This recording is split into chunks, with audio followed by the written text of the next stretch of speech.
Hello, welcome back to the True Crime Guys podcast. I'm Warren. And I'm Michael. How's everybody doing? Happy New Year. It's 2023 now. That's right. Happy New Year, everybody. 2023 is among us already. Yeah, hopefully even better than 2022, because 2022 definitely had its downsides. Yeah. We've been on we've had a rough couple of years since 2020, right? I think everybody can agree with that. Yeah. But man, 2020 seems like just yesterday, but it was 3 years ago. Yeah. Just don't let one little thing that happens in the first week of 2023 define 2023 already. I hate when people do that. Like, well, it's already off to a shit start. I got a flat tire or whatever it is. 2023 is fucked. It's like, dude, give it a chance. Give it some time. It's just January. Don't worry. You won't even remember this month by the You're end just already writing it off like 3 days in. Your football team lost or some shit. My fantasy football teams took a shit at just on January 1st. That was it, man. Yeah. Championship week did not go my way at all. But I'm not going to let it define me. It's a new year. Absolutely not, man. Absolutely not. We got playoffs Fuck coming you, up. Mike Evans. That's all I'll say. Mike Evans. Fucking have to put up 50 points after doing nothing all year, you son of a bitch. Damn, he put up 50 points. 50 goddamn. He scored 3 touchdowns all year. Okay. Weeks 1 through 16. He scores 3 yesterday against me. Technically against my wife's team, but whatever. Whatever. You still take responsibility for it, don't you? Yeah. Yeah. Anyways, we're not here to talk about fantasy football. We're here to talk about serial killers and true crime, of course. That's right. And we got a Florida man serial killer. We have a Florida sexual sadist. Yes. Never heard of that before. Oh, no? Never? First one. First one. That's right. I think he's the only serial killer on death row in Florida. Yeah, right. Well, he's dead now. He was. He's dead now. Yeah, he's dead now. Put to death in 2019. Yep. Good old Ron DeSantis put him down. Signed the death warrant. Well, good. Good riddance. But yeah, this guy, he got started and hit the ground running hot as a killer. And at age 31, he had an 8-month spree totaling 10 victims before being caught. So he's one of those that just kind of ramped up to it. He was a rapist for a long time, actually known as the classified ads rapist. Right. I mean, he wasn't known as that. They were, the media was dubbing someone the classified ads rapist. They didn't know who it was. It turned out to be him. They later found out. And he finally dipped his toes into the killing and just dove in head first after that. Oh, yeah. And all the boxes are checked here, from childhood trauma, head trauma, mama issues. Honestly, he actually added a new box. Like, this guy, honestly, there is no surprise he became a serial killer. When you go through this guy's background, it's just like, Jesus Christ, he had no chance. It was one thing after another with his upbringing. Yeah, and genetics, too. I think a little bit. Dude, seriously. Yeah. Fuck, this is a weird one-off situation in this one. Something I didn't even know existed. A syndrome that he was born with that was totally random that just was like, man, that's brutal. Yep. But we'll get into all that. Let's get into the intro and then we'll get into Bobby Bitch Tits. All right. All right. Let's do it, man. Let's do it. This guy, he knew what he was doing. He had me. Forgot. I could have been dead. I could have been lying down in some ditch or somewhere. All the victims, all of them, and you're talking about a lot of them, a lot. He was a monster. He is still a monster until the day he takes his last breath. A lot of lives just gone right down the tubes because of me, in one way or another. And it's not a good feeling. It's not a pleasant feeling. I'm not proud of anything I've done. I will be witnessing his execution. It's something I need to do for myself. What he did was horrendous.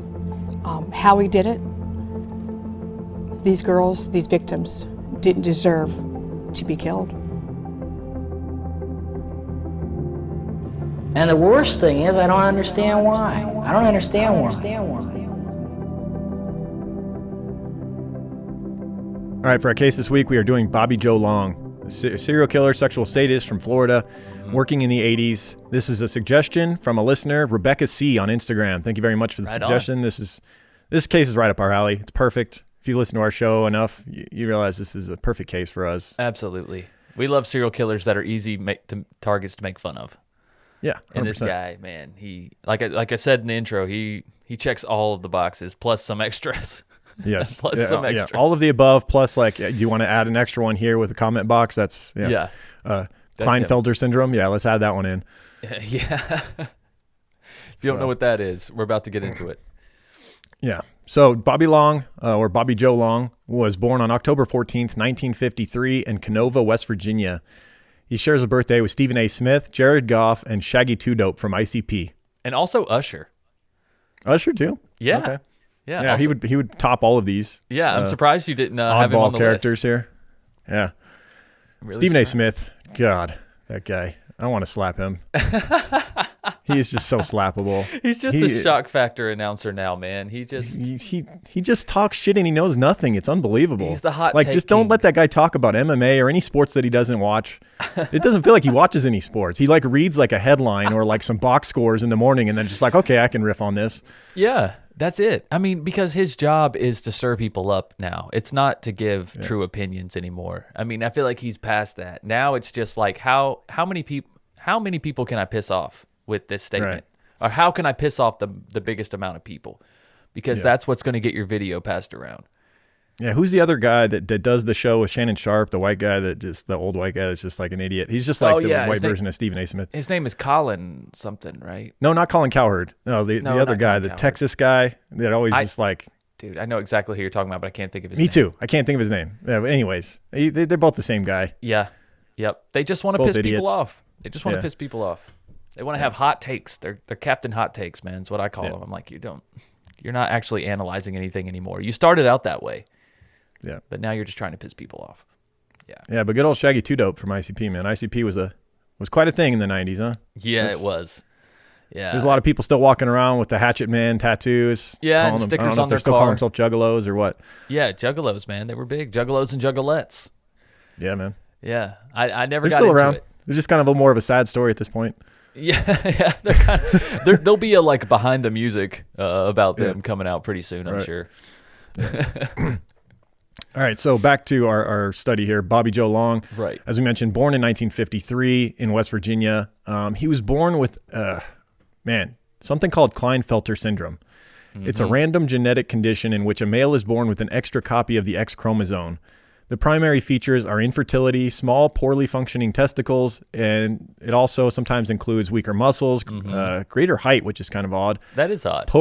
Poor motor coordination, less body hair, breast growth, and less interest in sex, largely due to the fact that it causes larger levels of estrogen inside of a male.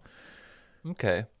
Which I've never heard is of this. partially responsible for breast growth. So he grew some breasts as a young teen and had to have them surgically removed later on. Yeah, I think at 13. Yeah, 13 was years old, he developing would later breasts. have them removed. Yeah. He was, one of those kids that at the beach or whatever would always keep a shirt on. Dude, I think he kept his shirt on his whole life. Probably, not well, yeah, mistaken. because even after he got them removed, you had to think he probably had some nasty scars going on. Yeah. I think he was kind of self-conscious of his body, especially his torso, his whole life. Yeah. So his parents, Joe and Louetta Long, got divorced when he was 2 years old. And following the divorce, his mother moved to Miami, taking him with her at 2 years old. So I believe he was an only child. I didn't hear anything about siblings. Yeah, he was his only child. But he had a very odd relationship with his mom, very checking those boxes, Yep. serial killers. Apparently his mom was quite the looker, from what I She was gathered. quite the looker. She dressed, a little bit provocative, I suppose. She was a cocktail waitress. Right. And she would frequently bring home men to the apartment that she shared with young Bobby. And he stayed in her bed with her until he was in his teens. They slept together. And, frequently she would bring home a guy and he would be kicked to the couch for her to get it on. Yeah, he didn't And like it just that. it created this weird dynamic where you almost wonder if he had this infatuation with her for a while and then grew into hatred. Possibly. It didn't help, that's for sure. Yeah. But she was a young woman, He definitely hated her as an adult, and some speculate that he was symbolically killing her with each of his victims. Old Ed Kemper type shit. A bit of an Ed Kemper vibe going on. Except for, for there was no evidence that his mother was abusive like Ed Kemper's mother, though. No. She wasn't not even verbally. right. He just didn't like her lifestyle. He didn't like that other men wanted her. He wanted to be the only man in her life. Maybe that's what it was. He wanted her for himself, and Damn, like Oedipus complex. Right? there kept popping in these guys that would take her away briefly. Yeah. Yeah. But like I said, she was a young woman. I mean, she divorced his father when he was two. Yeah. So I mean, she's not dead. She wants to carry on her life. I'm sure she's looking for, her next husband or whatever. Or at least, I mean, everybody needs some type of company at some point in time. I mean, ultimately more so than the relationship with his mother or whatever is, his mom, like you said, wasn't abusive. This is not that out of the norm for a kid to sleep with their mom until they're, even into their early teens. I mean, once you get past like 10, it's a little weird.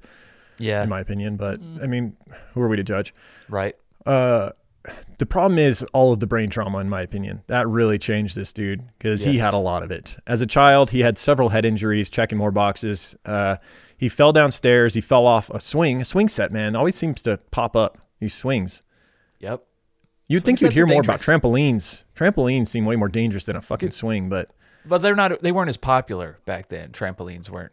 But do you remember like playgrounds back in the day, like even when we were kids? Like they were all metal, like they did those big metal domes and shit. Monkey bars, everything. Yeah.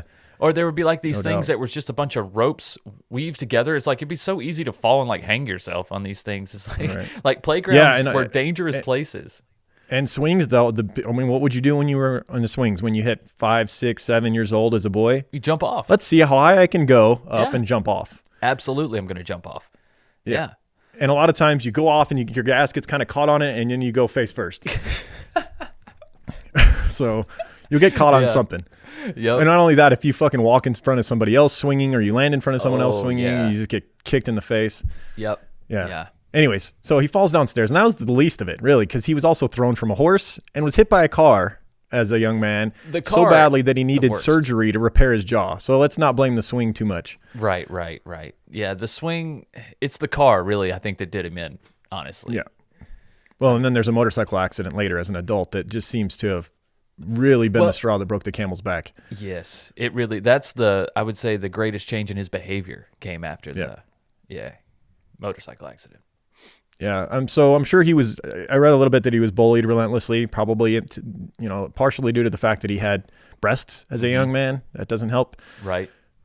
So at 13, he had his breast surgically removed due to the Klinefelter syndrome. Then in his late teens, he would drop out of high school and become an electrician. Due to his skills as an electrician, he would join the Army and enter that field. Here we go. But around that time, checked. Yep, military box. Yes, absolutely. Usually there's a stint in the military at some point with a lot of these serial killers in the 70s and 80s. Yep. Around the time that he joined the Army, he married his high school girlfriend, Cindy Bartlett. They had met when he was around 13, the same time that he got his breast surgery. Right. And so they were kind of like, young sweethearts, known each other for a long time, and they would get married in 1974 when Bobby was 21, and they would stay together for quite a while before she finally had enough. Yeah, she said when they were kids, they were pretty mischievous. They would get into like just playing pranks on people, running around the neighborhood. They both kind of felt like outcasts, is the way she described it. She said he was the love of her life. She was absolutely in love and infatuated with him early on. I think there's an advantage to growing up together like that. I think it kind of accentuates those feelings a lot. Mm-hmm. You know what I mean? Even in a relationship that maybe wasn't meant to be. Right. Yeah. So that same year, while enlisted in the Army, talking about 1974, he suffered another major head injury when he crashed a motorcycle, landing him in the hospital for 5 months. This is where nearly died. Really changed.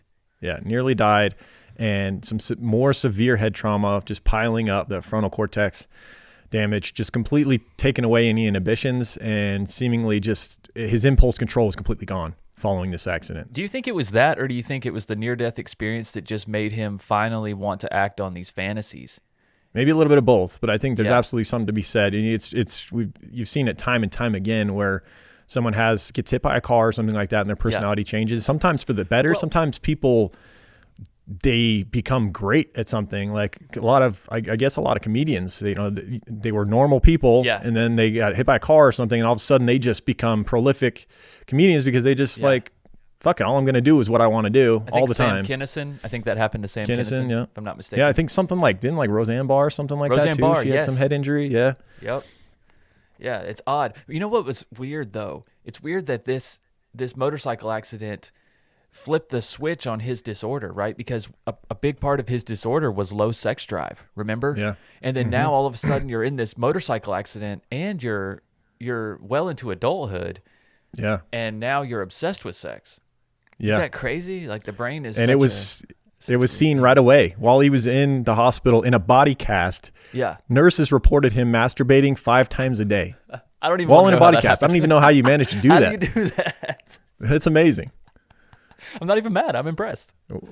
Yeah. Right. Seriously. I mean, How?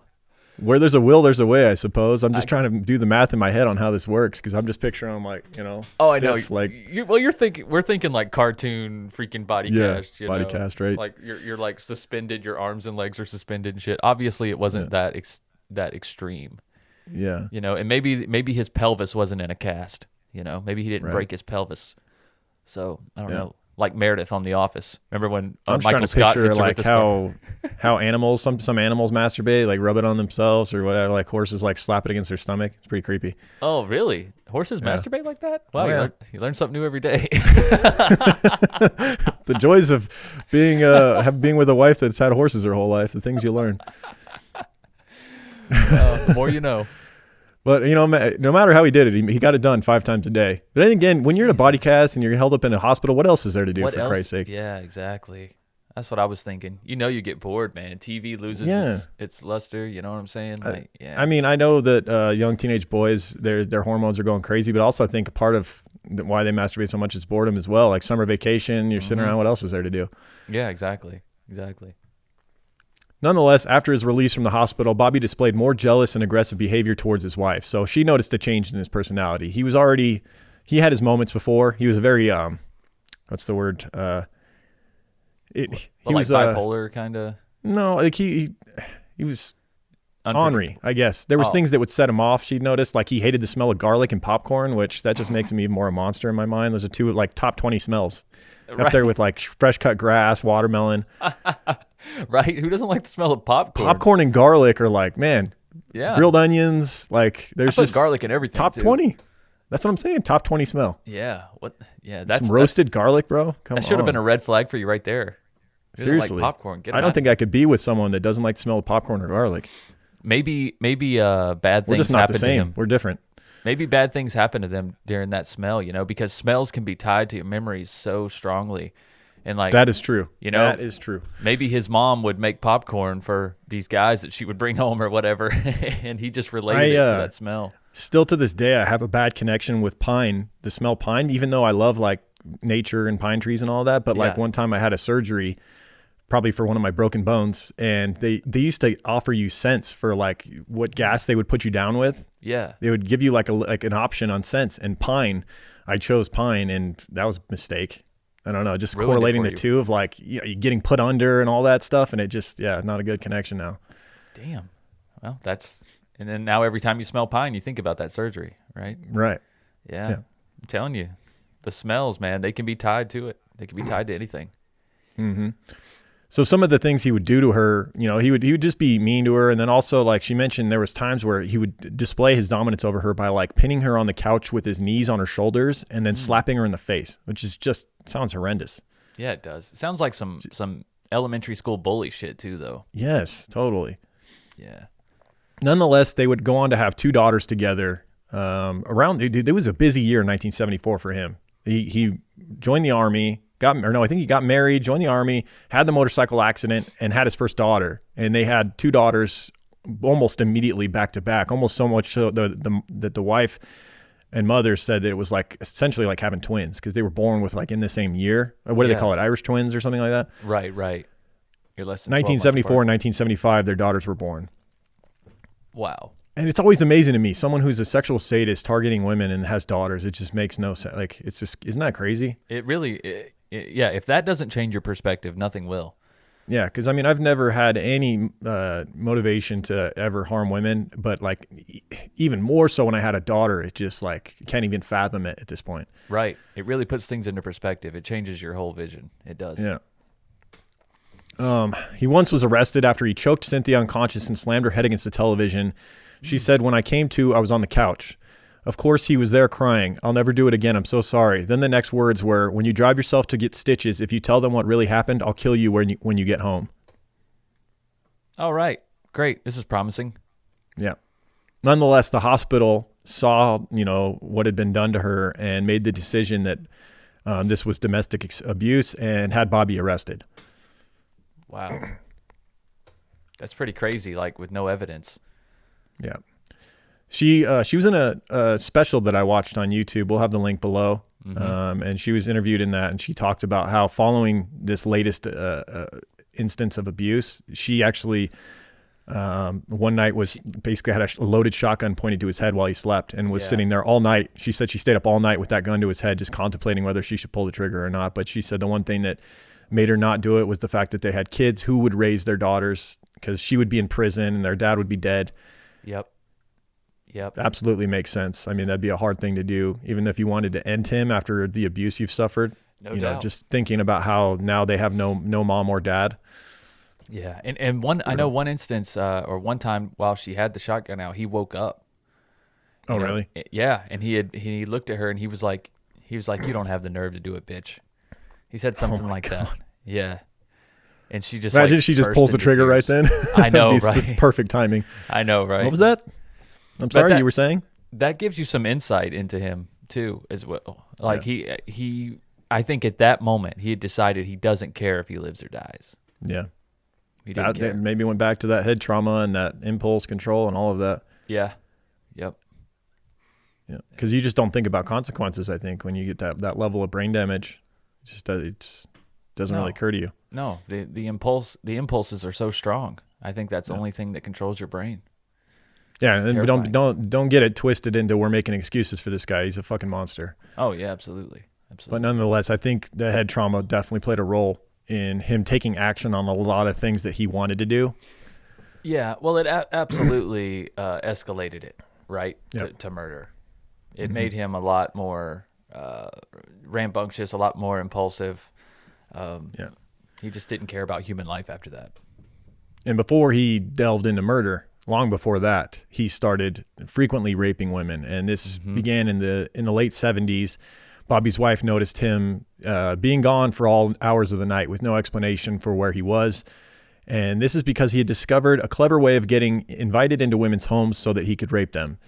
He would frequently respond to classified ads, something we've seen. We've done cases on classified ads killers before. Yep. They were just, they weren't like they are now, where there's tracing to them, like you respond to a Craigslist ad, there's a digital footprint of that. Like even if you call someone with a phone now, everything is tracked so much. Whereas before it was like landlines in the 70s, right? And a newspaper ad. Like there's just no tracking that. So he would call these ads, and if it was a woman and it seemed like she was alone, he would obviously make that determination when he got there. If they were selling something and a woman picked up the phone when he called, he would then make plans to meet at their home. And then when he got there, if it seemed as though there was no man there, he would rape them. Yep.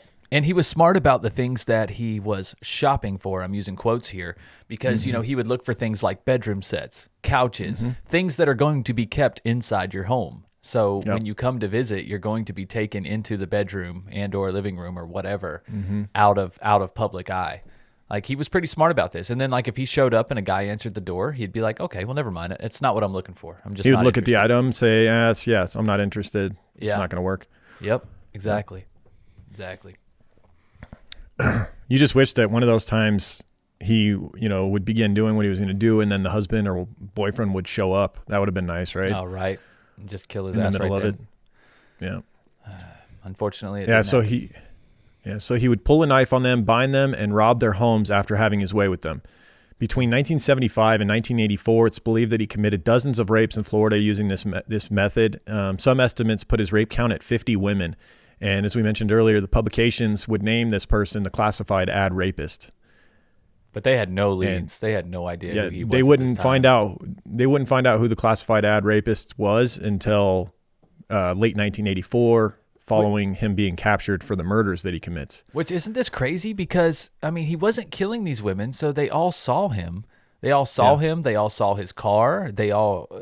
I just don't get it. I don't get how you get away Maybe with they this. saw his car. He might have also parked around the corner and walked up to their door. But that's even more suspicious. Like, how are you going to haul this furniture that you're coming to look at if you just walked up to my house? Mm-hmm.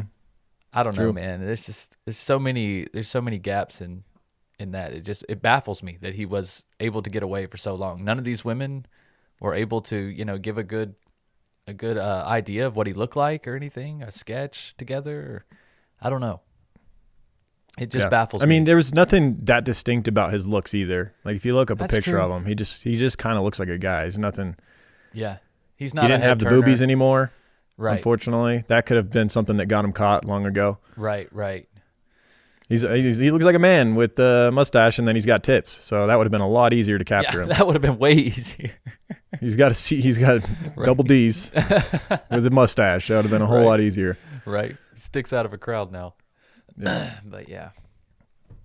So in 1980, his wife Cindy had finally had enough, and she filed for divorce. And they had a tumultuous split for a while. She talked in the documentary about it, how the first year or two, it was what you'd expect from a nasty divorce.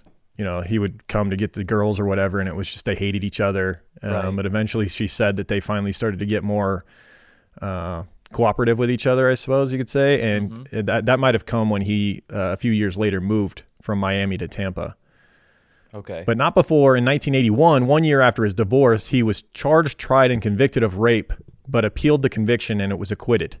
I'm not sure about the details of this, but there must have been some lack of evidence, or maybe the victim didn't show up for the second trial or whatever. Who knows what happened? That would be my guess, is maybe the victim didn't show up. That's the only thing I can think too. As far We've as seen that so many times. Yeah, and maybe a lot of his victims were that way. He was very good at picking his victims, that's for sure. And maybe he did pick women who were just afraid to come forward, or he threatened them, surely, before he left. But and maybe they just were terrified that he wouldn't get caught in time. Or if he gets picked up for rape, he doesn't even do that much time in prison, and then he's back out, Yeah. Maybe they thought it would be easier just to forget about it and just be more protective. Yeah. Well, it was in 1984 when he moved from Miami to Tampa that he became a serial killer. I don't know if this was a conscious decision. It almost seems like it was. Maybe it was that 1981 close call with rape that he decided, as we've seen in many other cases, where it's like, well, if I don't leave a victim living, a rape victim alive, then they can't they can't finger me in court and put me away if I just make sure that they're gone. Yep.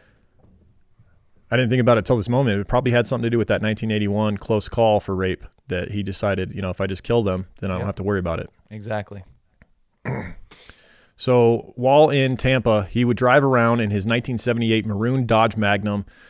He would drive up and down Tampa's Nebraska Avenue, which was their red light district, which had many clubs and bars and was frequented by sex workers. And that was his main target, as many of our serial killers he would target sex workers for the most part. However, he did, on several occasions, just find a woman walking down the street and snatch them up. Yeah. Or invite them in for a ride if they were walking or whatever it may be. This is where his sex crimes escalated into murders. He would quickly develop an MO in which he would persuade women into his car, rape them, and then drive to a rural, deserted location where he would kill them. Most of the time, this is what he did. He would also he also liked bondage. He would use ropes. He would fashion his own hangman's noose, which was something I've never heard a serial killer do. We know that Gacy, we always have to bring him up, right? He had his, I forget what they called that, where he would use a stick and the rope and twist it. He had his thing, but I've never heard of a killer using a hangman's noose to strangle people. That was an interesting little sidebar on this. It was pretty dark. Yeah. I mean, that's something that you get pulled over and you got like a kill kit and that includes a hangman's noose. That is that's going to give some suspicion on law enforcement side. Absolutely. At the very least, they're going to want to bring you in for questioning, make sure you're not suicidal or something. You know what I'm saying? Yeah.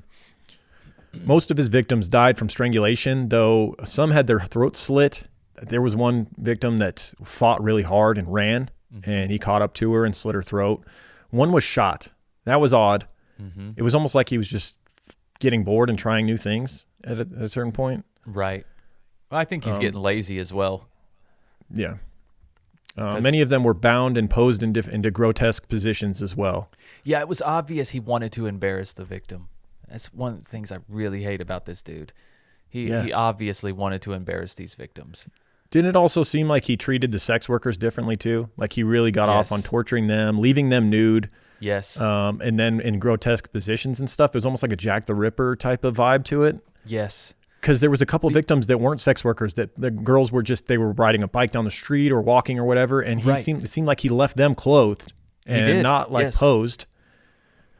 He definitely had a hatred for sex workers, and it must have stemmed back to his mom or whatever it was. I guess so. Even though his mom wasn't a sex worker.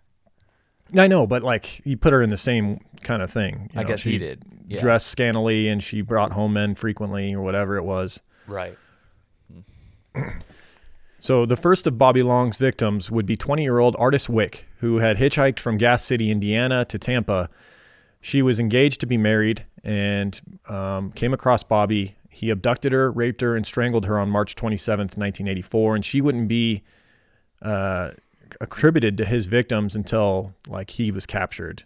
It was thought that his second victim was his first victim for a while, right? But it would later come to light that she was his first victim.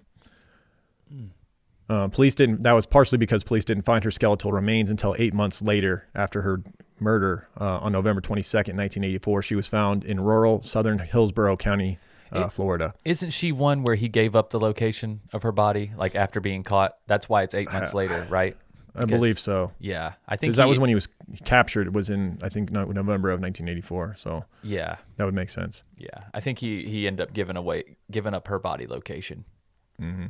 So his second victim would be 19-year-old Nguyen Tai Lana Long. She went by Lana or Lena. She immigrated to California from Laos. She followed her boyfriend to Tampa from California and was enrolled to attend art classes at USF. Sorry. In the meantime, she was working as an exotic dancer at Nebraska Avenue's Sly Fox Lounge. And this must have been where Bobby came across her. And on May 13th, her body would be discovered in a field. She would be found nude and bound with cord tied around her neck. Underneath her body was a white scarf tied in a knot. She was the first of Bobby's victims to be found, and for a while was the first victim attributed to him due to that fact. Yes. And she was one of the first ones they found, displayed in a very vulnerable position. Mm-hmm. I think they said that her legs were spread to the point to where her ankles were over 5 feet apart. Good God. I heard that in a documentary. Like that's insane. Like he probably like dislocated her hips, honestly. He was just brutal. Man, there's so much there. There's definitely some Jack the Ripper to him, isn't there? Like he just like you said, he wanted to embarrass them. Absolutely. He's a piece of shit, man. The frequency too, of which when he started killing, he just really went for it. Well, it was like bodies were being found every other week for that 8-month period. Because he probably got to the point where this was the only way to get aroused, and his appetite was insatiable at this time. Yeah. So you combine the two, and now he's lived out this fantasy, and it's like, what's going to compare to this fantasy for him at this point? It just seems like so often we study serial killers, and their first victim, they do it, and then they take a break because they're like scared to get caught. They're like, holy shit, I just did that. And they take like 6 months, sometimes a year. Not the case here. He's just like boom, boom, boom, week, every other week. Well, because he'd already been a rapist for so long, though. True. That is very true. Yeah. Like he was no stranger to the majority of this crime. It's just the finishing aspect that he added, which was silencing the victim indefinitely. Yeah. So 2 weeks after Lena Long was murdered, the body of a 22-year-old former beauty contestant, Michelle Sims, was found off an Interstate 4 overpass. She had been a California native as well, but had recently moved to Tampa. She had been working as a receptionist, but was also, addicted to drugs and involved in sex work on the side. Mm-hmm. She was found nude and bound with her throat slit. I believe she was the one that fought back and ran, and he caught up to her and slit her throat. Yes. Her clothes lay next to her, and it would end up being her murder that would ultimately put Bobby Joe Long in the execution chair many years later. Probably the brutality of it, really, too. The brutality. I'm sure it didn't hurt that she was a beauty queen, and all those things probably played into a jury's hands, for the prosecution. Right. And I'm sure there was a lot of evidence tied to her too, because he had to be so physical with her.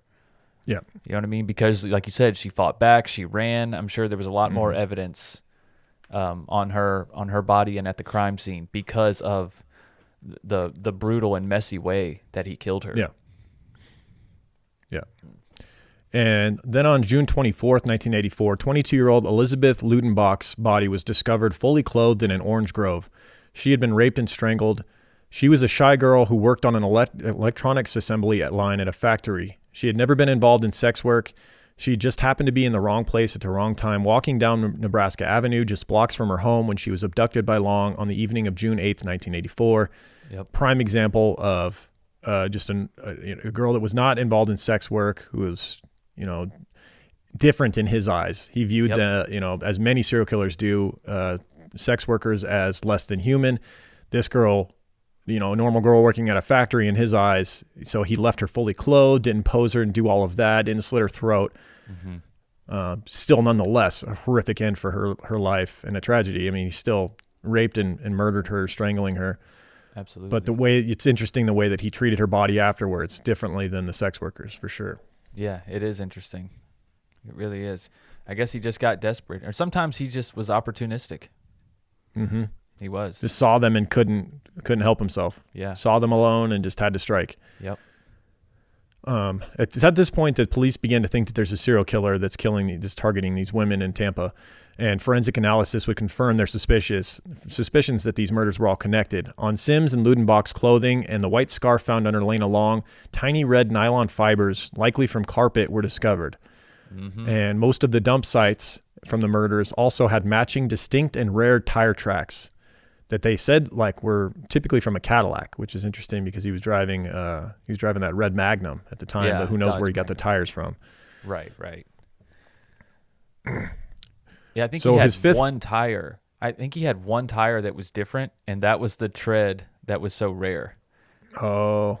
Yeah, like he might have had a flat and had a Yes. spare from somewhere, whatever, yeah. Yeah, maybe it was on his spare, or maybe he just, like you said, maybe he had one tire, maybe he hit a nail with one tire and had to have just one replaced. But whatever it was that one different tire that was rare that really cemented it and connected him to all these crime scenes. Well, That's thank God for that nail or whatever it was that blew out that tire that he had. Absolutely. Wish it would have happened sooner. Yeah, that's one of those things in life, man. Just like And a he had random that- occurrence changes everything. And he had that crazy red interior too, the red carpet in the car, Yeah, I guess which kept showing up. We'll talk later too. There was a distinct thing about the year vehicle that he had. It had the font of Magnum inside the car. It was only 1 year that did that. Yeah, on the glove help. box or whatever on the passenger side. Yep, and one of the victims saw it. Yeah. That's brilliant.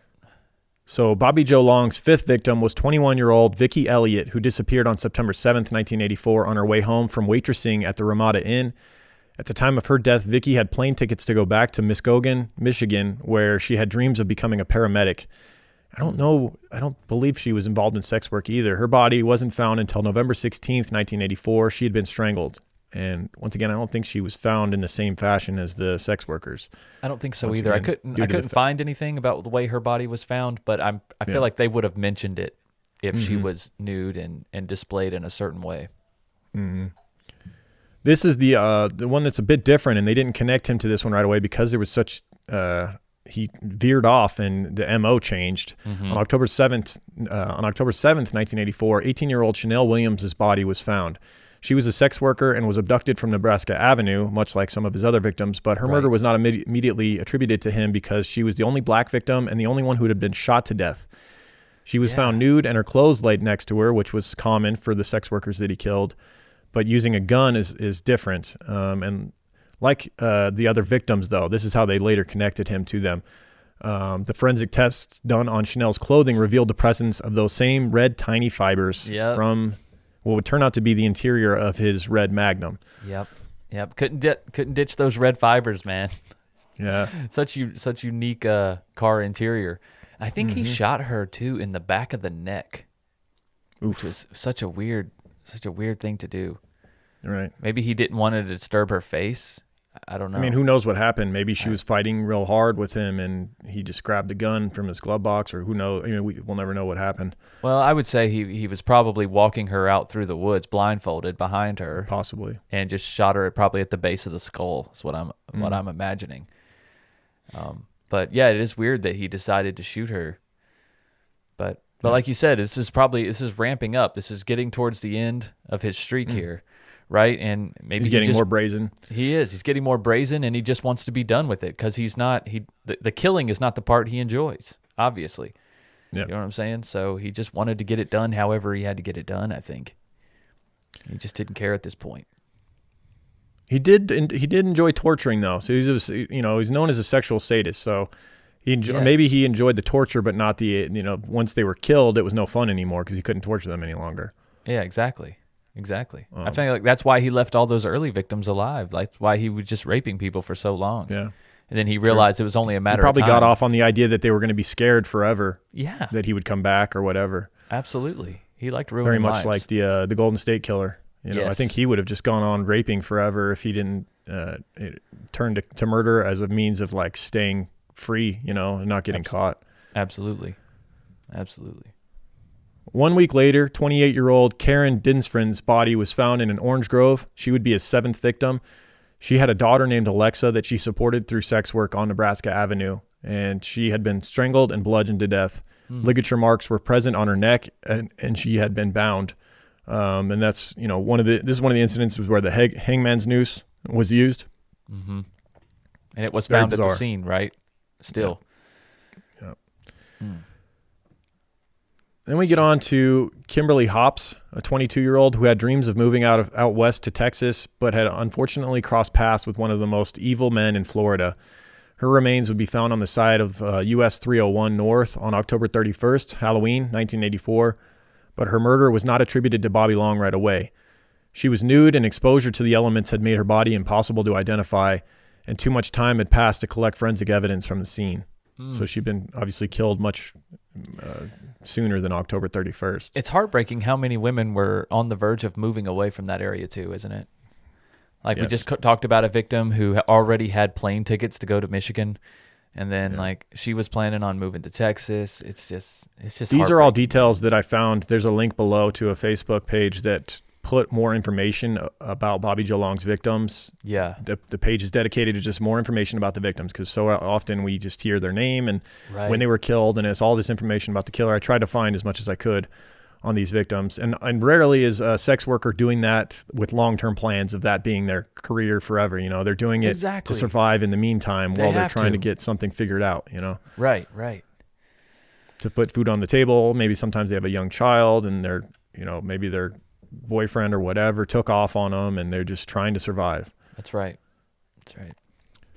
Speaking of survive, let's talk about the one that survived, the one that got away, the one that he let get away, the one that got him caught. One that you have played to think to his this was ego. There was a level of intention here for himself getting caught. It might have been one of those instances where he was just ready to put an end to it. Because on November 3rd, 1984, 17-year-old Lisa McVeigh was riding her bike home from work at Krispy Kreme Donuts at around 2 a.m. Bobby Joe Long ran at her, pushed her off her bike, and dragged her into his car. He blindfolded her, drove her to his apartment, and raped her repeatedly over a 26-hour period. See, now straying this is far crazy. away from his MO here. Far away from his MO, taking her to his apartment. He'd never done this before. That's what I was about to say. Like, this is crazy brave right here. Taking her home, he don't give a fuck at this point. Blindfolded or not, still, you're taking her to your home. You're putting her DNA all over your home. And she very wisely made a point to touch everything she could in his home, leaving her fingerprints all over the place. Yep, because she was blindfolded the entire time. Yeah. And an interesting element to this story is that she had been, at the time, seriously contemplating suicide just hours before this attack. She'd even written a note due to years of emotional and sexual abuse endured at the hands of her grandmother's boyfriend. Oh, God. So she'd already been a sexual assault victim, was contemplating suicide due to this, and then she gets snatched up by this guy. She was on an episode of I Survived, which she said, quote, "I was deathly afraid that he was going to kill me. Here I was thinking about killing myself, and now I was going to be fighting for my life." Jesus. And what wisely a way to realize you want to live. Right. And what's interesting, she became a sheriff, like a deputy sheriff later on, and dedicated her life to serving the community and helping people that were victims of crimes like this. Yeah. Which is just amazing. The way that she kept cool though during this whole encounter is absolutely amazing. And using many of the tools that we talked about in our tools to survive a serial killer, like she's trying to, much like last week with Rebecca Cantu, our last episode, you tried to humanize yourself to these monsters. You Yes. try to make yourself less dispensable. And Yes. she tried to connect with her captor even after he repeatedly raped her.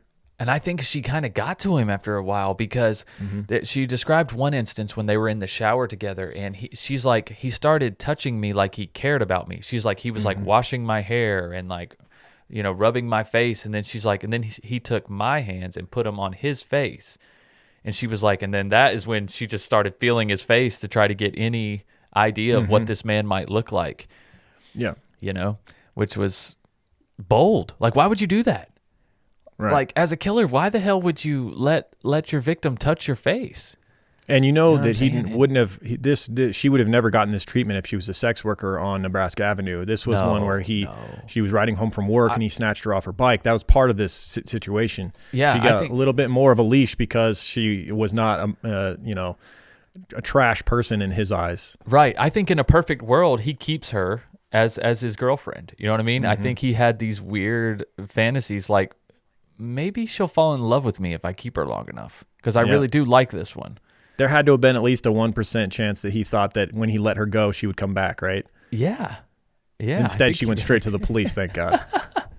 He really did. Yeah. So she continued to listen to him talk about his problems with women over that period of time that she was in his apartment. She even offered to be his girlfriend, and she wouldn't tell anyone, she said.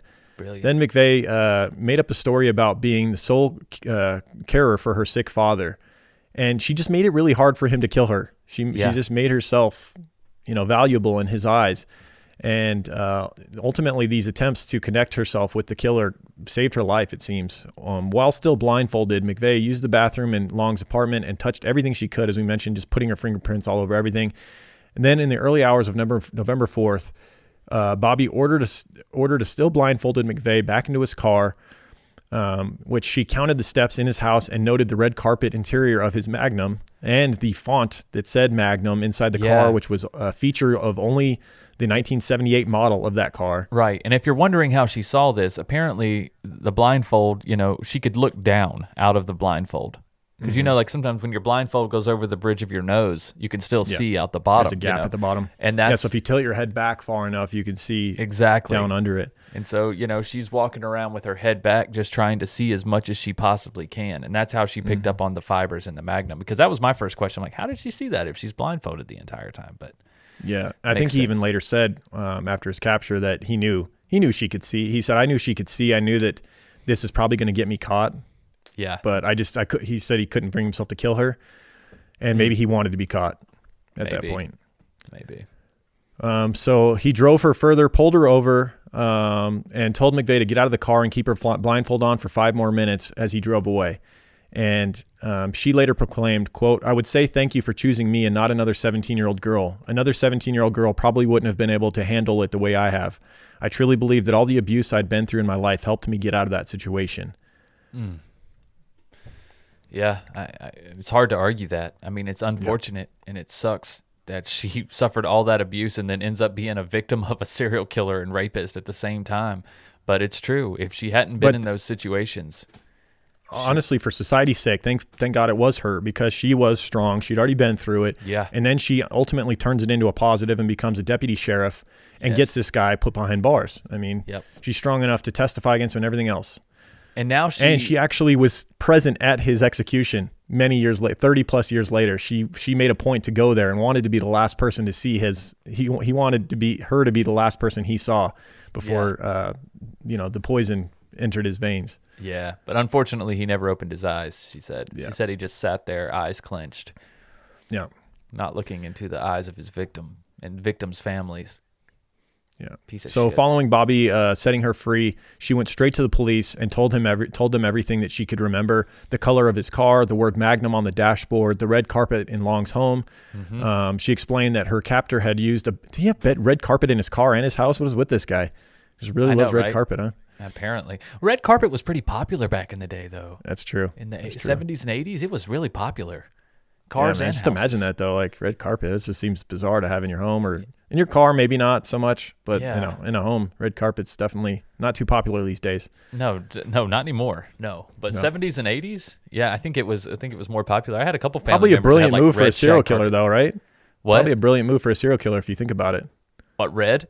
Yeah, Oh, red yeah. carpet. So the You blood spill some doesn't blood show? on it, just blends right in. Yeah, I guess so. He wasn't thinking, but apparently it comes apart really well. Yeah. Something that she had, something she told the police really helped to get him caught was the fact that on his way to dropping her off and setting her free, he had stopped at a bank machine, so like an ATM, just before she was released. And this would help tie the rare car, that single year of red Dodge Magnum, which there wasn't that many in the area, and the fact that he went to an ATM at a specific time, they were able to connect those things. And also, forensic tests on McVeigh's clothing revealed the presence of the same red carpet fibers discovered on the other victims, and this just solidified her story to police. Now they know this has got to be the same guy that's been killing these women. Around this time, 2 more of the victims were found, the last 2 victims of his that would be attributed to him. 18-year-old Virginia Johnson, who had just lost a sister in a car accident a year prior. Her body was found on November 6th. Then 21-year-old Kim Swan on November 12th. She had a son named Robbie and was enrolled in vocational school. Only bones were left of Johnson, but a ligature cord was found at the scene. Swan, who had been a dancer at the Sly Fox, had ligature marks on her neck and wrists as well. And the same red carpet fibers, once again, were found at both crime scenes. He's just tying himself to all of these murders. Yep. Damn red carpet, man. And the rare car, too. And if you're Isn't that wondering amazing, how though? Like the skeleton, one of them was skeletal remains, and they still find red carpet fibers. God. That It's carpet, like, dang. man. That carpet. Maybe they were like entwined in the ligature that was found at the scene. Who knows? Oh, yeah. That's a good point. Because he probably threw that ligature in the vehicle on the red fibers and rope. They probably just got entwined together. Yeah, probably. So, following McVeigh's reports, police acquired a list of all 1978 Dodge Magnum owners in Hillsborough County and subpoenaed the records for all bank machines in North Tampa. Comparing the lists, they found that only one 1978 Dodge Magnum owner had used a bank machine at 3 a.m. on November 4th, and that was Bobby Joe Long. Yep, they finally found their guy. And when they look into his background, I'm sure they saw the abuse of his wife. They saw the rape conviction that got acquitted, and they're like probably thinking this is him. No doubt. Is our guy. We've got our guy. No doubt. So they found his car and home not far from the bank machine also that had been used, and they put on a surveillance for 24 hours before arresting him. They arrested him outside of a movie theater on November 16th, 1984, and charged him with the sexual battery and kidnapping of Lisa McVeigh. I think they also acquired like a picture of him.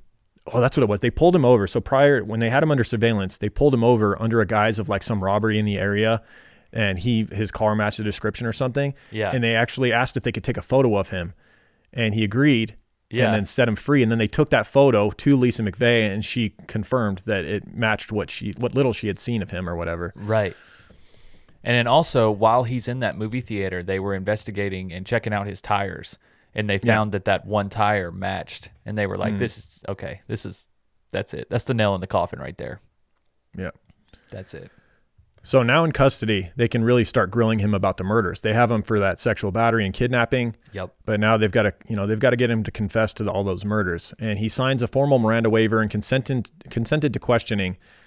But after the detectives procured a confession for the McVeigh case, their questioning focused on a series of unsolved sexual battery homicides. So they start turning to all the murders, and he starts getting a little sheepish at that point.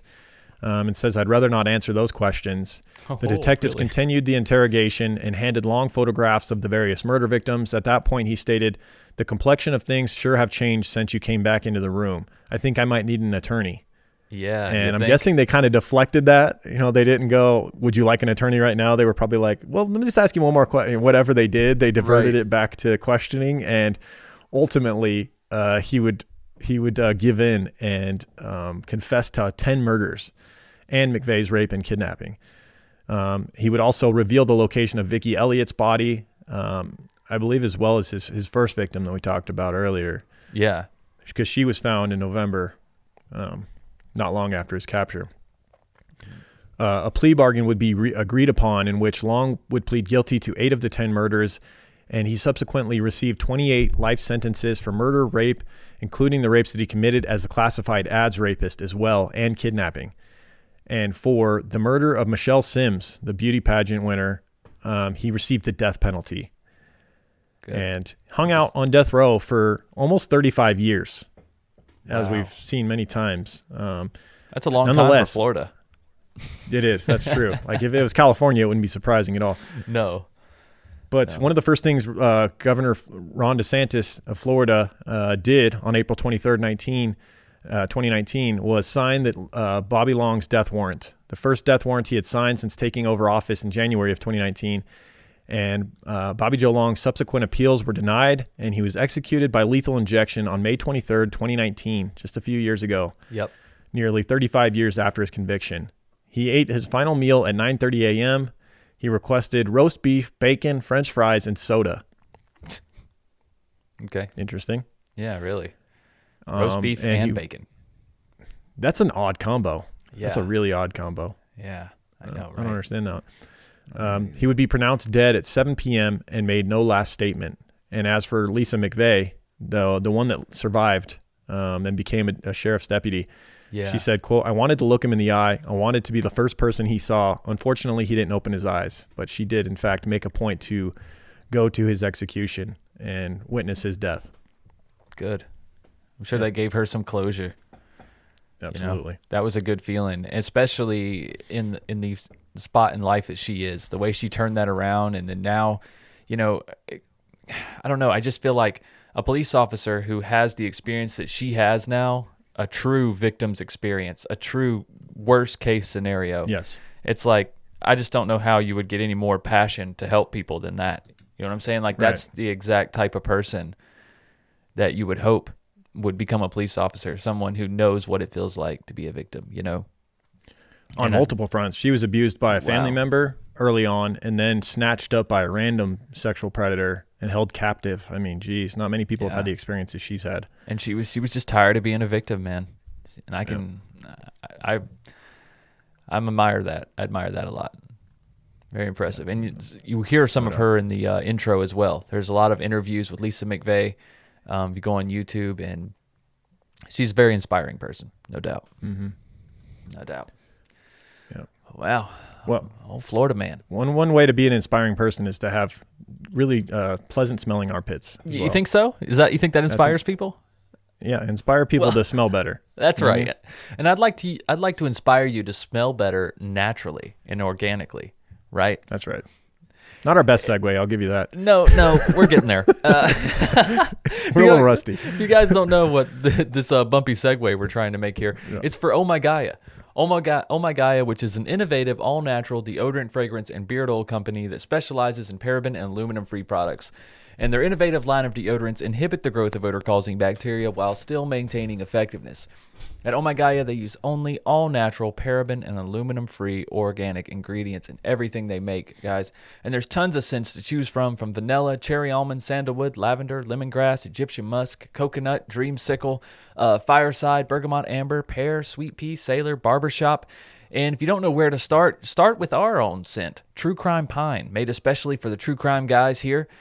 And because you're True Crime Guys listeners, you can use the word Creeper for 15% off your order. That's Creeper, Creeper, for 15% off your order at shop_ohmygaia on Instagram or ohmygaia.com. There's also scented oils and beard oils, guys. So if you're growing out your beard for the winter, get you some good smelling beard oil from Oh My Gaia. Again, that's at shop_ohmygaia on Instagram or ohmygaia.com, ohmygaia.com, and use code word CREEPER for 15% off. Yep. Also use code word CREEPER for our other weekly sponsor and organic company that can help you get through your day-to-day life. That is Tonic CBD. It's true, not all CBD products are created equal. From how the hemp is grown and processed to how it's formulated and delivered into your body, every step of the process that goes into making the product affects your ultimate experience with it. That's why Tonic's products really stand out. Founder Brittany Carbone created her original formulas using CBD, adaptogens, herbs, and superfoods back in 2017 and has been working to deliver the most effective, intentional, and sustainable products possible ever since. Tonic Craft cultivates their own hemp on their certified organic family farm in upstate New York. That hemp travels only 30 minutes to their state-of-the-art manufacturing and distribution facility where it's turned into a finished product and sent to you, ensuring only the highest quality vibes at every stage of the process. They have a bunch of different blends depending on your needs. I love grounded and chill. They help get a good night's sleep. They help you with anxiety. Chill has ashwagandha, lemon balm, and passion flower to deliver a super calming effect. And it's also easy to verify the quality of their products. There's a microchip on the top of the product's packaging, which allows you to tap your phone on the top of the tube and reveal third-party lab reports, product information, details about the farm, and even helpful blog posts to provide you with CBD education. So with values rooted in quality, integrity, and sustainability, Tonic is committed to creating plant-based wellness products that are good for the people and good for the planet. Visit tonicvibes.com to learn more and use code word CREEPER for 20% off your order. That's tonicvibes.com, code word CREEPER. That's right, guys. And links to both of these sponsors are right below the description of this episode. That's right. All right. Also, check out our Patreon page, $2 a month. It's a new year. Why not just get it off? Just get it over with. $21 for the year and you're done. And you'll be sitting here next January before you have to put another penny towards it. And you get all of our premium content on there. Hundreds of episodes from our once a month premium, just normal true crime episodes to our Just the Banter episodes to Higher Thoughts to Sandu, all of it. You get it all on there for $2 a month. And also, on the $5 tier, you get Just the Banter and all that other stuff. Yeah. But on the we're going to be firing up Just the Banter for the new year very soon. Starting next week? You know, fire that up? That's right. Just the Banter will be back. That's right, baby. Be back next week. But yeah, on that $2 tier, you get all the Vault episodes, which are the 51st episodes of True Crime Guys, which are no longer available on free platforms. They are tucked away in the Vault on Patreon, as well as, like Lauren said, every Patreon exclusive. And then if you jump up to the $5 tier, you get access to literally everything we make, from Lauren's 5-Minute Murder Show to Just the Banter to Sandu Stories, Strange Shorts with myself and Andy.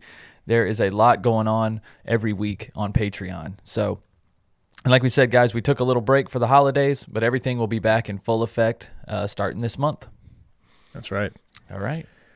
And I want to thank everybody that's taken the time to go and rate and review the show, whether it's on iTunes or if you click 5 stars on Spotify, if that's where you like to listen. Also, check out our YouTube page and subscribe to that. You can watch our episodes. If you only listen in audio form and you've never checked out the actual video form of it yet, it's a different experience. You know, Absolutely. Michael's wife does a great job of putting those together, and you get pictures along with the story.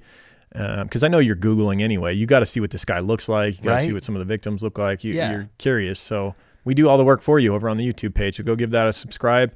Check it out. Put a like on the videos. Help us grow on there as well. That's right. Easy peasy, guys. We do all the work for you. Yep. All right. All right. That's about it. We'll see you next week. Keep creeping. Keep creeping, guys. True crime guys, in the desert we like a mirage. It's okay if you clicked on us cause you thought we was True Crime Garage. Now we ain't mad at you, sit down, let us talk at you. I'm talking to the creeper army, we out here making murder, get murder, get murder. True crime guys, in the desert we like a mirage. It's okay if you clicked on us cause you thought we was True Crime Garage. Now we ain't mad at you, sit down, let us talk at you. I'm talking to the creeper army, we out here making murder charming.